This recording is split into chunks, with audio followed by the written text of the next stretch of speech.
पानी में से गंदगी चली गई, सत्ता में से भी नष्ट हुई। अब हम उस ग्लास को हिलाएंगे तो क्या वो गंदगी वापस ऊपर आएगी? क्यों नहीं आएगी? क्योंकि वो सत्ता में से ही नष्ट हो गई है, मतलब गंदगी का अस्तित्व ही नहीं बचा है। तो चाहे कितना भी हिला लें हम ग्लास को, उसमें गंदगी वापस नहीं आ सकती। ठीक उसी तरह एक बार क्षयिक भाव प्रकट हो गया, कर्म सत्ता में से पूरी तरह नष्ट हो गए, तो अब जीव कभी भी संसार में नहीं भटकेगा। वह हमेशा, मतलब अनंत काल तक वह निर्मल ही रहेगा। उसके परिणाम, जीव में कभी भी कर्मों कर्मों का वापस आना नहीं होगा। जीव अनंत काल तक के लिए सुखी हो जाएगा, और क्षयिक भाव उसका जो है वह अनंत काल तक उसके पास रहेगा, कभी भी उससे दूर नहीं होगा क्षयिक भाव। ठीक है।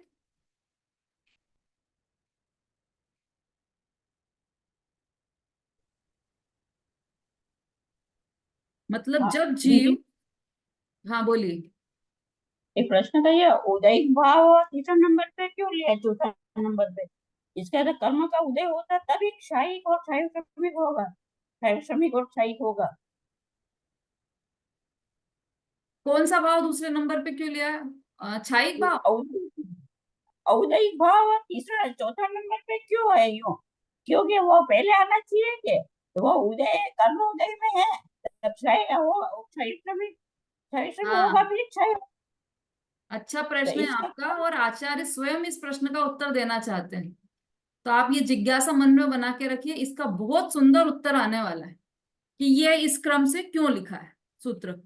और हमने जो ग्लास का उदाहरण समझाया था कल और परसों, वो उस क्रम से क्यों समझाया था। कुंद प्रभा जी ने भी प्रश्न किया था, उनका प्रश्न भी बना हुआ है, तो दोनों प्रश्नों के उत्तर अपने आप ही इसमें आने वाले हैं।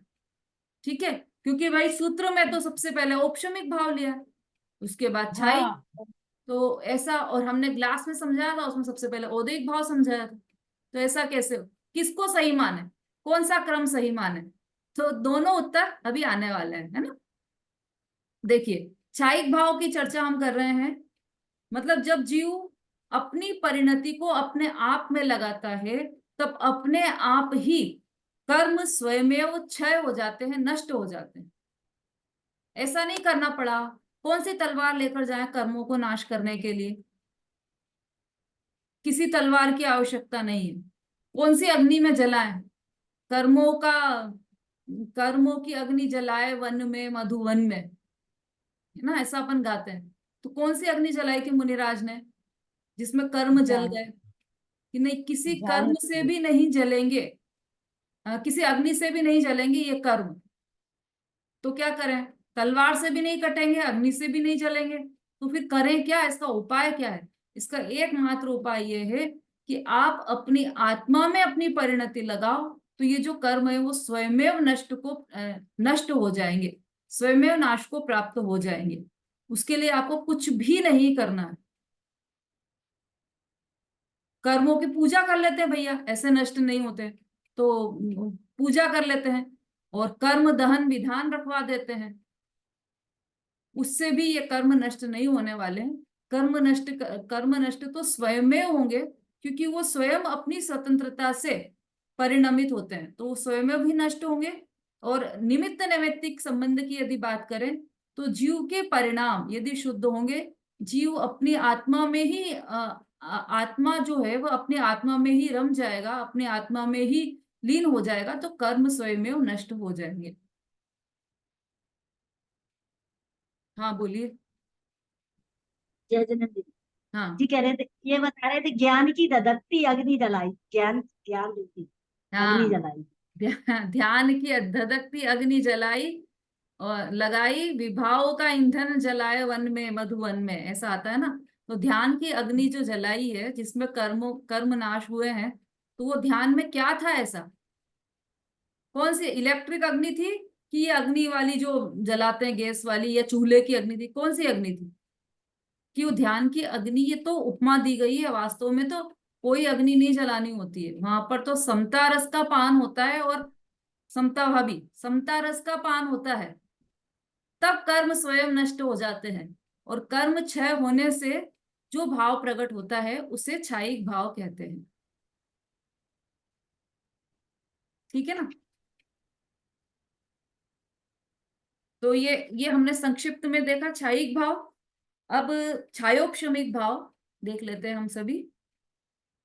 छायोपशमिक भाव, अब 5 भावों में यही थोड़ा सा, छायोपशमिक भाव ही थोड़ा सा आपको कठिन पड़ सकता है, बाकी तो सब सरल है।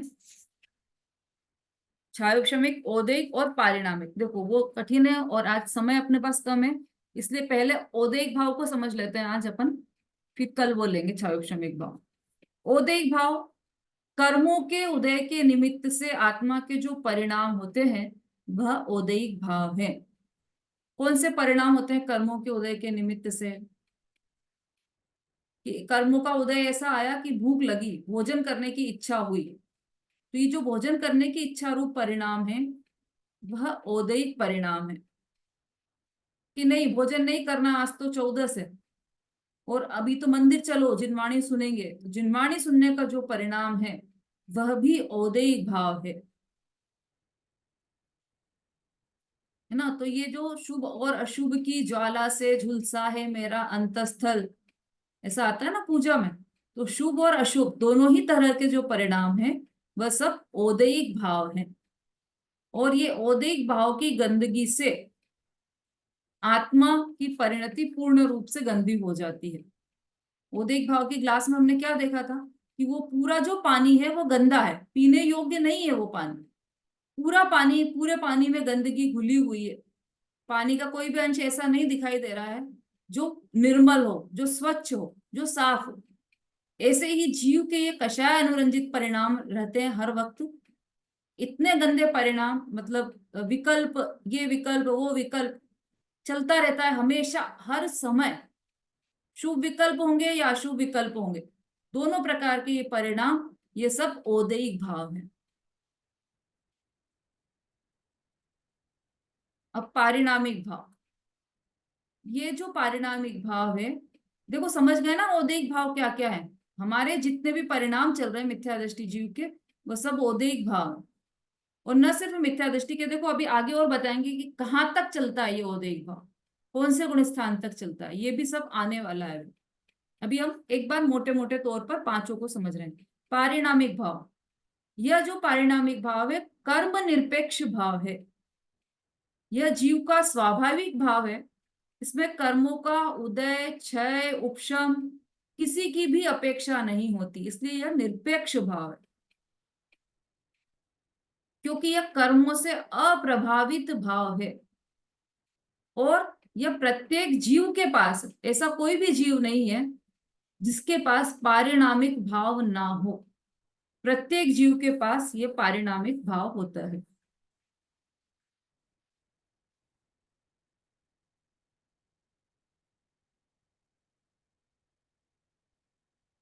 है ना। अब छायोपशमिक भाव भी अपन ले ही लेते हैं, अभी समय है थोड़ा सा। तो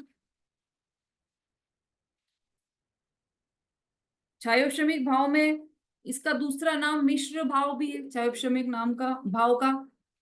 इसमें कर्मों की 3 तरह की अवस्था होती है, क्षय, उदय और उपशम।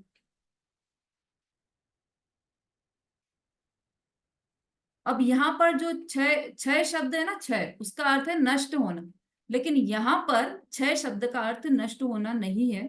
यहाँ पर क्षय शब्द का अर्थ है उदय में नहीं होना, मतलब सत्ता में तो है पर उदय में नहीं आना, ऐसा। और उपशम में क्या हुआ कि अभी तो परेशान नहीं कर रहा है वो कर्म, पर भविष्य में भी परेशान नहीं, मतलब भविष्य में उदय में आ सकता है।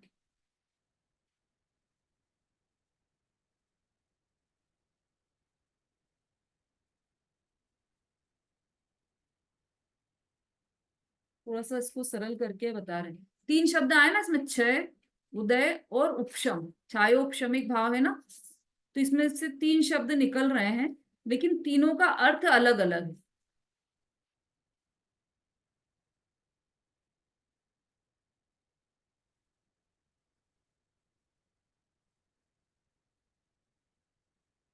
हम्म।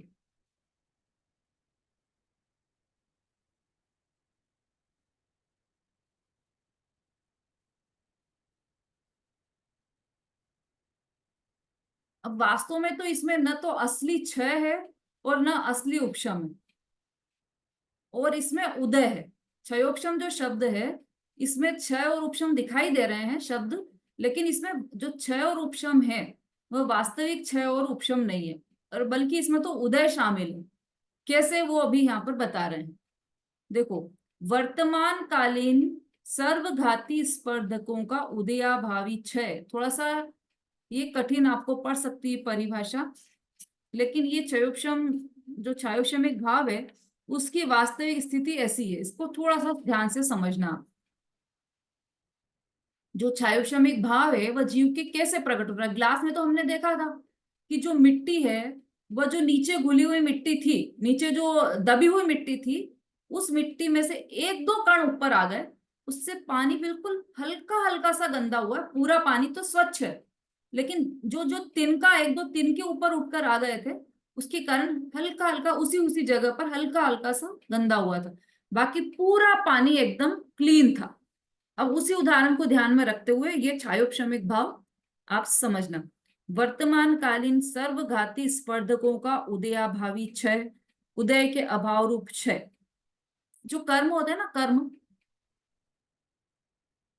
है ना, उसमें जो स्पर्धक होते हैं, मतलब जो कर्मों को बांधने की, मतलब कार्माण वर्गना को कर्म रूप परिणमित होने की जो क्षमता होती है, बंधने रूप जो क्षमता होती है, वो कहलाते हैं स्पर्धक। स्पर्धक दो प्रकार के होते हैं, देशघाती स्पर्धक और सर्वघाती स्पर्धक। तो जो सर्व को ढाक दे वो कहलाते हैं सर्वघाती स्पर्धक, और जो कुछ को ढाके, कुछ अंश को ढक दे, वह कहलाते हैं देशघाती स्पर्धक। जैसे 11 वर्णी कर्म, तो 11 वर्णी कर्म है वह, मतलब ज्ञान को पूरा ढाक दे तो कहलाएगा सर्वघाती स्पर्धक। जो कर्म ज्ञान को पूरा ढाक दे वह कहलाएगा सर्वघाती स्पर्धक, और जो कर्म ज्ञान को किंचित ढाके, थोड़ा ढाके, वह कहलाएंगे देशघाती स्पर्धक। हालांकि ज्ञान में ऐसा कभी होता नहीं है कि ज्ञान पूरा ढक जाए। यदि ज्ञान पूरा ढक जाएगा तो जीव जड़ हो जाएगा, इसलिए ज्ञान तो कभी पूरा ढकता नहीं है ना। थोड़ा सा तो उदय में रहता है, भले अंश रूप में रहे। निगोदिया को भी अक्षर के अनंत विभाग के बराबर ज्ञान है, पर ज्ञान है, ऐसा नहीं कि ज्ञान रहित ही हो गया हो। यदि ऐसा हो जाए तो फिर जीव द्रव्य जड़ रूप हो जाएगा।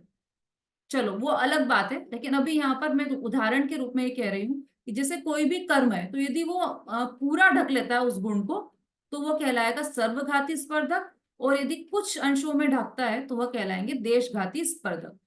अब ये जो क्षयोपशमिक भाव है, इसमें क्या हुआ कि वर्तमान कालीन सर्वघाती स्पर्धकों का उदयाभावी क्षय, मतलब उदय के अभाव रूप क्षय है। उदय, उदय में नहीं आ रहे हैं पूरे कर्म, है ना, पूरे कर्म उदय में नहीं आ रहे हैं, दब रहे हैं, दबा दिया गया उनको जीव के शुद्ध परिणामों के आश्रय से, उन कर्मों को दबना, है ना। तो ये मतलब सत्ता में तो है वो कर्म, लेकिन वो उदय में नहीं आ रहे हैं। तो सर्वघाती स्पर्धक उदय में नहीं आ रहे हैं, वो ढक नहीं रहा है। सर्वघाती स्पर्धक पूरे पूरे ज्ञान को नहीं ढक रहा है, तो इसलिए सर्वघाती स्पर्धक का उदयाभावी क्षय, मतलब उदय के अभाव, मतलब इतना सर्वघाती स्पर्धक का पूर्ण उदय नहीं आ रहा है, इसलिए उदयाभावी क्षय। ठीक, और भविष्यकालीन उन्हीं स्पर्धकों का सद अवस्था रूप उपशम। आप चाहे तो पहले परिभाषा लिख लीजिए, तो आपको फिर समझ में इजीली आ जाएगा। लिख लीजिए पहले, पहले मैं बोल देती। वर्तमान कालीन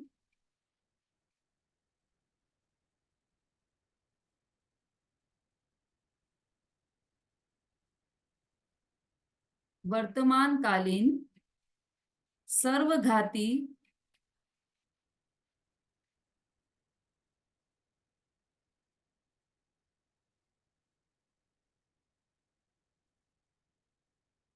वर्तमान कालीन सर्वघाती स्पर्धकों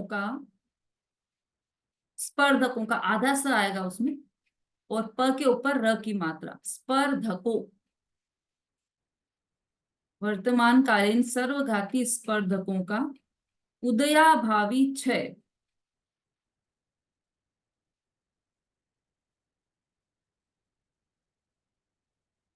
ब्रैकेट में लिख लीजिए, उदय के अभाव रूप क्षय।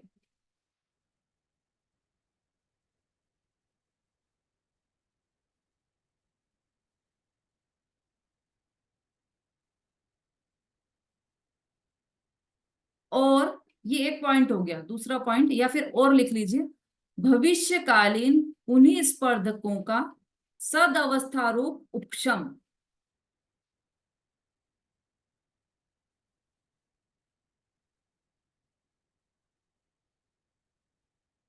भविष्यकालीन उन्हीं स्पर्धकों का सदअवस्थारूप उपशम।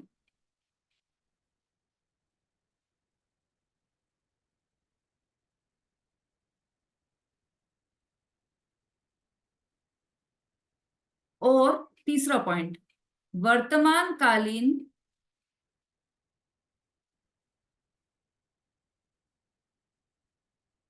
देशघाती स्पर्धकों का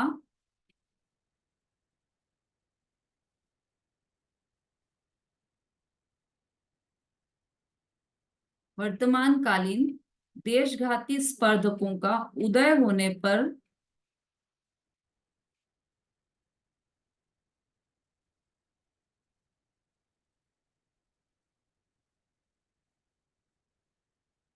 आत्मा में जो भाव होता है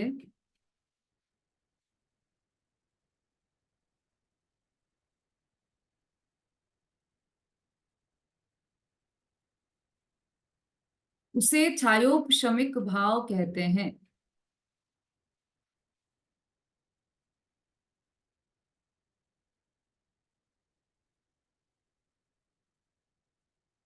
वर्तमान कालीन देशघाती स्पर्धकों का उदय होने पर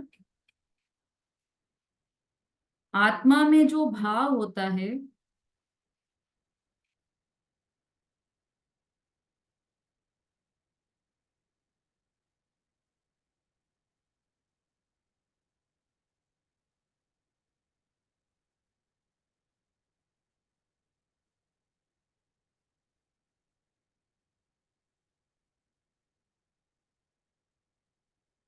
हो गया, उन्हें छायोपशमिक भाव कहते हैं, है ना। इसी परिभाषा को हम समझ रहे हैं अभी। वर्तमान कालीन सर्वघाती स्पर्धकों का उदयाभावी क्षय, मतलब उदय में नहीं है, सर्वघाती स्पर्धक का उदय में अभाव है। दूसरा, भविष्यकालीन उन्हीं स्पर्धकों का सद अवस्था रूप उपशम, उदय में तो नहीं है लेकिन सत्ता में है, तो सद अवस्था रूप उपशम, दबे हुए हैं, सत्ता में दबे हुए, उदय में नहीं है, सत्ता में दबे हुए हैं। कौन से? सर्वघाती स्पर्धक, वो उदय में नहीं है, सत्ता में दबे हुए हैं, लेकिन देशघाती स्पर्धकों का उदय है। अभी वर्तमान में देशघाती स्पर्धकों का उदय है। तो इस तरह से छायोपशमिक भाव में क्या हुआ, उदयाभावी क्षय भी है शामिल, सद अवस्था रूप उपशम भी शामिल है, और देशघाती स्पर्धकों का उदय। तीन चीजें हो गई, उदयाभावी क्षय, सद अवस्था रूप उपशम, और देशघाती स्पर्धकों का उदय। ये तीन चीजें मिलकर ये छायोपशमिक भाव हुआ। सुनने में थोड़ा कठिन लग रहा होगा, लेकिन आप उदाहरण याद करोगे तो सरल लगेगा। उसमें क्या हुआ कि जो मिट्टी नीचे जमी हुई थी वो तो उपशम में उपशम हो गया उसका, मतलब उस मिट्टी का, जो मिट्टी में जो कण थे ना मोटे मोटे, भाई ऐसी मिट्टी डली हुई है उस पानी में, ग्लास में, जिसमें ना तिनके भी है और मोटी मिट्टी भी है। तो मोटी मिट्टी तो जम गई तले में, और जो दो तीन तिनके थे, छोटे छोटे से तिनके, तिनके समझ रहे हो ना, अ, तिनके को और क्या बोल सकते हैं, ऐसे जो गेहूं में छोटी छोटी सी वो निकल जाती है ना, तिनका छोटा छोटा सा बिल्कुल, ऐसे दो तीन तिनके वो ऊपर उछल कर आ गए, और बाकी पूरी मिट्टी, मोटी मोटी मिट्टी नीचे जमी हुई।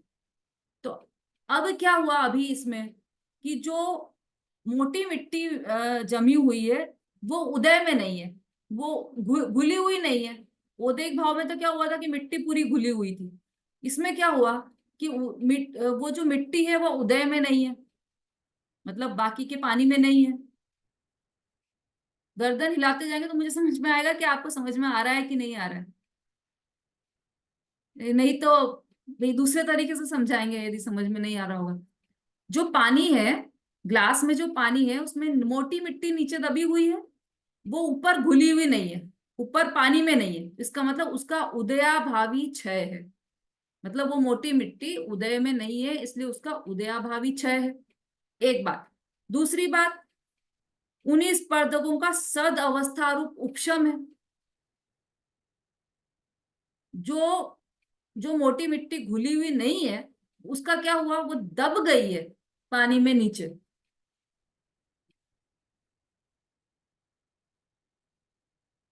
जो मिट्टी ऊपर नहीं है पानी में, वह नीचे दबी हुई है। तो सद अवस्था रूप मतलब सत्ता में तो है ना, ऐसा तो नहीं हुआ है कि सत्ता में से ही चली गई हो, सत्ता में तो है। तो सद अवस्था रूप उपशम, उदयाभावी क्षय, सद अवस्था रूप उपशम। और तीसरा पॉइंट है वर्तमान कालीन देशघाती स्पर्धकों का उदय। मतलब इस समय पानी में जो छोटे छोटे तिनके आ गए हैं उनका कहलाएगा उदय। देशघाती स्पर्धकों का उदय, सर्वघाती स्पर्धकों का उदयाभावी क्षय, और उस उन्हीं का उपशम, सद अवस्थारूप उपशम मतलब सत्ता में होना, सद अवस्थारूप उपशम। तीन चीजें याद रखने की है बस इसमें, क्षयोपशमिक सम्यक्तों में। मतलब क्षय भी है, उपशम भी है और उदय भी है। और क्षय मतलब यहाँ पर क्षय मतलब नष्ट होना नहीं है, यहाँ पर क्षय का मतलब है कि उदयाभावी क्षय होना, मतलब उदय में नहीं आना, उसको यहाँ पर क्षय कहा है।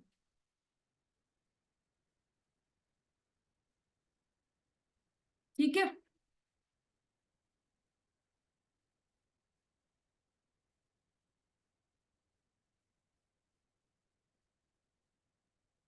वास्तव में तो यहाँ पर कुछ किसी भी चीज का क्षय नहीं हुआ है ना। अभी औपशमिक सम्यक्तों में क्या देखा था हमने कि उपशम में तो पूरा मिट्टी नीचे दब गई थी और ऊपर का पानी पूरा निर्मल था, तो वो पीने योग्य पानी था, क्लीन था ना पानी।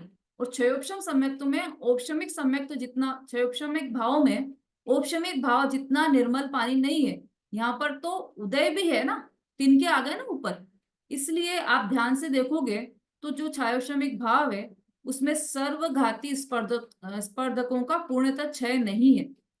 बस क्या हुआ है कि वर्तमान अवस्था में उसका उदय के अभाव रूप क्षय है, उसका वर्तमान में वो उदय में नहीं आ रहा, क्योंकि अभी वे स्पर्धक सत्ता में विद्यमान है।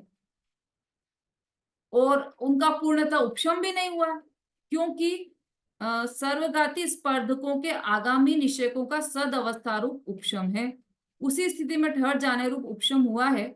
और देशघाती स्पर्धकों का तो उदय है ही।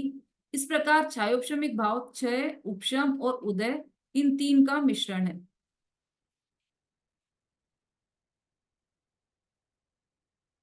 सीधे सरल शब्दों में कहें तो क्षयोपशमिक भाव में जो शब्द क्षय आया है ना, उस क्षय का अर्थ यहाँ पर क्षय या नष्ट होना नहीं है। उसका उदय तो बस उसका अर्थ तो बस यही है कि उसका उदयाभावी क्षय है, वो उदय में नहीं आया है, इसलिए उसको क्षय कह दिया गया है।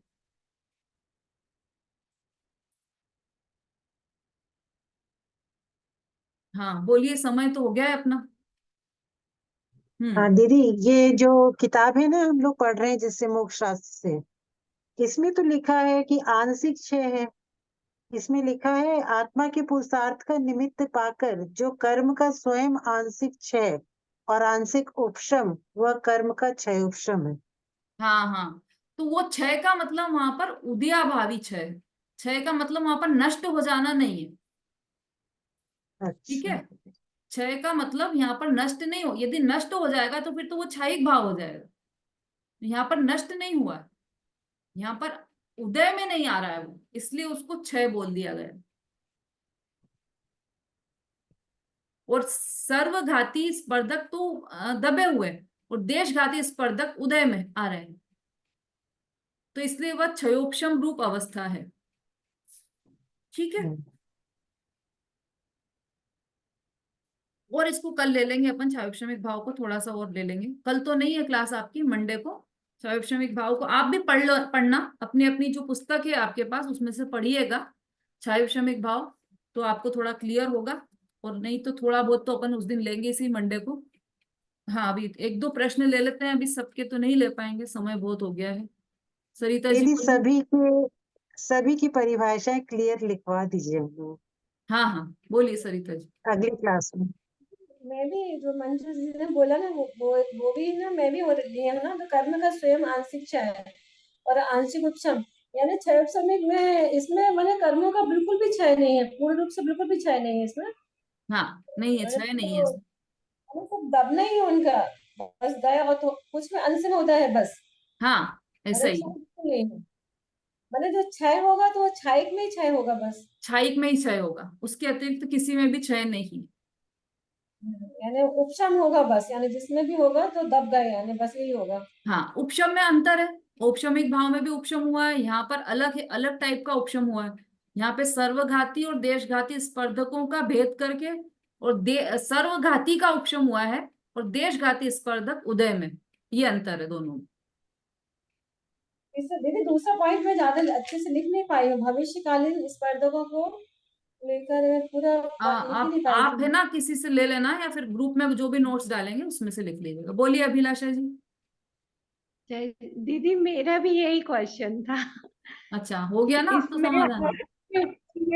क्या डिफरेंस है, जैसे जो आपने बोला औपसमिक वाला उपसम और इसके उपसम में, ये थोड़ा क्लियर नहीं है दीदी। हाँ, उसमें क्या हुआ है कि उसमें तो कर्मों को उपशम मतलब दबा दिया गया। इसमें क्या हुआ, सर्वघाती स्पर्धकों का तो हो गया सद अवस्था रूप उपशम, मतलब सत्ता में भी है और दबे हुए हैं।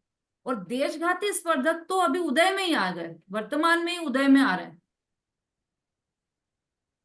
इसलिए इसे क्षय उपशम कहा है। क्षय भी है, उदय भी है और उपशम भी है इसमें। उदय किसका और है, जो तो थोड़ा सा देशघाती कचरा भी स्पर्धक का है। उदय है।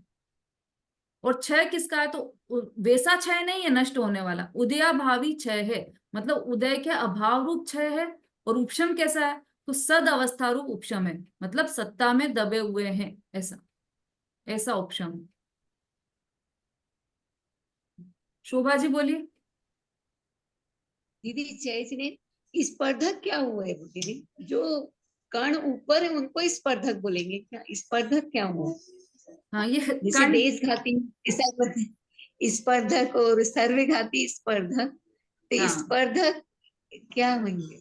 कर्मों को स्पर्धक बोलेंगे कि क्या? हाँ, कर्मों के बारे में ही है वो। दो दो प्रकार के कर्म, देशघाती जो देशघात करे, मतलब एक देशघात करे उस गुण का, और सर्वघाती मतलब संपूर्णतया ढक दे उसको। नहीं, तो कर्म भी लिख सकते थे दीदी, पर स्पर्धक ही क्यों लिखा? कर्म भी लिख सकते थे कि देशघाती कर्मों का अंतर है दोनों में, वर्तमान। कर्म में और स्पर्धक में बहुत अंतर है हाँ, ना। तो वो ही नहीं समझ में आना स्पर्धक। नेक्स्ट मंडे को समझ लेंगे कि स्पर्धक क्या होते हैं, कर्म और स्पर्धक हाँ में क्या डिफरेंस है। हाँ, ठीक है, आप मंडे को समझ लीजिएगा जल्दी। रश्मि जी बोलिए, ये क्योंकि ये 40 मिनट्स पे एंड होने वाले हैं। आंटी मेरे को भजन सुनाना है। अच्छा, आप कल सुनाना है ना, आज तो लेट हो गए, मंडे को सुनाना आप, ठीक है। रेणु जी बोलिए। हाँ दीदी, ये आपने ये बताया था शुरू में कि जीव के ये 5 असाधारण भाग हैं, औपशमिक, क्षयिक, क्षयौपशमिक, औदैहिक और परिणामिक। लेकिन अभी जो मैं पुरस्कार महाराज पढ़ रही हूँ, उसमें लिखा है कि औदैहिक और परिणामिक सभी संसारी जीवों में पाए जाते हैं और वे साधारण सामान्य भाव हैं। मतलब ऊपर तो हमने असाधारण भाव पढ़े और नीचे ये दोनों भाव साधारण है। आपकी आवाज कट कट करके आ रही है, क्या लिखा है उसमें? औपशमिक और परिणामिक, औदैहिक और परिणामिक भाव, हाँ, सभी संसारियों के हैं। ये और सभी संसारी जीव। हाँ, तो ये साधारण सामान्य भाव है। साधारण भाव है ये। लिखा है इसमें, अतः ये साधारण सामान्य भाव है। हाँ तो ये मुझे समझ में नहीं आया कि ऊपर तो उन्होंने लिख रखा है कि असाधारण भाव है। हाँ भाई, ऐसा है, और औदैहिक पारिणामिक संसारी क्या, मुक्त जीवों के भी हो पारिणामिक भाव, तो केवल संसारियों के ही नहीं है, मुक्त जीवों के भी है। तो सभी जीवों में साधारण है ऐसा, लेकिन अन्य द्रव्यों की अपेक्षा से असाधारण भाव है। ठीक ठीक, और वैसे समझ में आ वैसे गया। एक और अपेक्षा है कि प्रत्येक द्रव्य का भी पारिणामिक भाव कहा जाता है, उद्गल द्रव्य का भी पारिणामिक भाव कहेंगे। ऐसा सब जो परिणमन करते हैं ना द्रव्य, वो सब पारिणामिक, अपने अपने सब पारिणामिक भाव वाले ही हैं जी, सारे द्रव्य। तो इस अपेक्षा से भी कहा गया उसको। अच्छा, बस वैसे ये जीव की असाधारण ही भाव है। हाँ, शिव यहाँ पर प्रबंध जो में चर्चा पाठ- की है वो जीव के असाधारण भाव है ना। अब ये जी। दीदी मेरा ये भाव थोड़ा भी सा रह गया है राग द्वेष करते हैं ना जीव, तो पुद्गल तो नहीं कर सकता जी। राग द्वेष, धर्म द्रव्य भी नहीं दीदी करता, केवल जीव ही करता है, इसलिए उसको जीव के जी असाधारण भाव कर। जी। चलिए बाकी के प्रश्न अपन मंडे को लेंगे, अभी समय बहुत हो गया है। जिनवाणी स्तुति। जावाणी के ज्ञान से सूझे लोकालो, सो वाणी मस्तक नमो सदा देत लो। बोलिए जिनवाणी माता की जय, महान जैन धर्म की जय, आचार्य उमा स्वामी की जय। जैनिन दीदी की जय जिनेंद्र जय जय जिनेंद्र जिनेंद्र, दीदी को जय जिनेंद्र जय जिनेंद्र। जय